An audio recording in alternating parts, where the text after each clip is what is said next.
Netta Johnson. I am the Vice President of the Book Publishers Association of Alberta and the publisher at Stonehouse Publishing. Today, I wanted to talk a bit about the Canadian book market.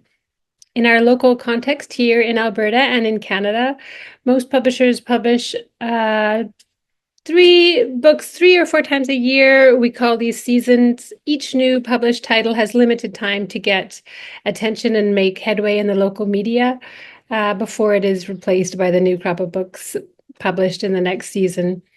When a locally published book hits the market, it competes with a whole sea of books. Other books from Alberta, the rest of Canada, but also a substantial number of books imported from the USA. It can be very difficult for locally published books to stand out in a place where there are 100,000 other books for readers to choose. It's important to note that Canadian-owned publishing companies represent just 5% of the Canadian book market. In other words, that means only 5 out of every 100 books sold in Canada are published by Canadian-owned companies. Due to this, local publishers developing and releasing books are tasked with an enormous challenge when needing to generate press and momentum for a new title. Not only are they facing a crowded marketplace, they are against larger publishers that have more staffing resources and funds to invest in marketing campaigns to make their books stand out. It's no surprise that independently published books are often overlooked.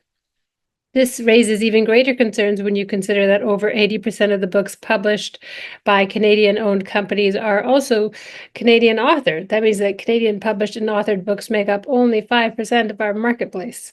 Despite this challenge, independent book publishers continue to operate because they recognize the importance of publishing stories written by Canadians.